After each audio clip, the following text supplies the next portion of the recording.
መንፈሳዊ ሰው በቁጣ ውስጥ እያለ ደብዳቤ አይጽፍም። ብስጭት ውስጥ እያለም ውሳኔ አይወስንም። ምናልባት ግን በቁጣ ውስጥ እያለ ደብዳቤ ከጻፈ ተጣድፎ ወደ ፖስታ ቤት አይልከውም።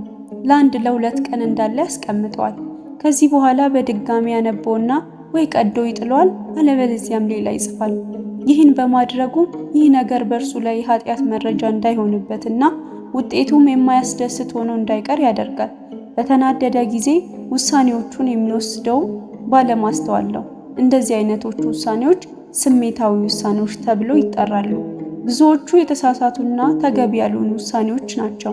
ከዚህ ጋር በተያያዘ መጽሐፍ ቅዱስ እንዲህ ይላል፣ በነፍስህ ለቁጣ ችኩል አትሁን፣ ቁጣ በሰነፍ ብብት ያድራልና።